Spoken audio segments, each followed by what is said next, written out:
Hello mga mi! This is Mommy Faith and welcome back for another 2-minute slice of my life.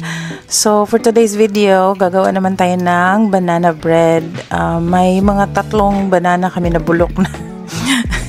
Overripe na siya. So nag-request si Daddy Bud na gawin ko ng banana bread. So ayan, this is a very basic recipe na nakuha ko lang din, I guess YouTube yata. Tapos nilista ko na.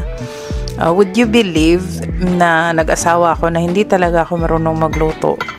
Ang alam ko lang is magprito. Kahit yata magprito, sunog pa.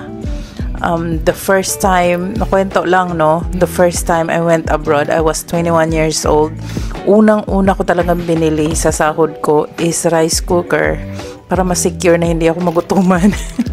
So, ang ginagawa ko, nilalagay ko yung bigas, sinasabay ko yung itlog para pagluto ng sinaing, luto din yung itlog. So, save na ako doon. So, ayan, nakwento ko lang.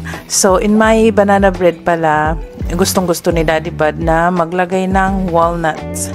So, ayan, dito sa ibang bansa or dito sa amin, hindi kasi tulad dyan sa Pilipinas na may always fresh na bake na tinapay sa bakery.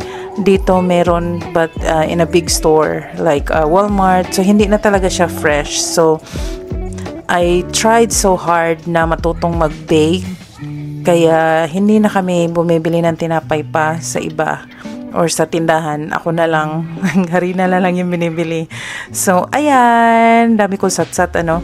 So, ayan yung banana bread. Yung isa may chocolate chips, yung isa with walnuts. So, ayan, thank you so much guys for watching. Be kind. God bless.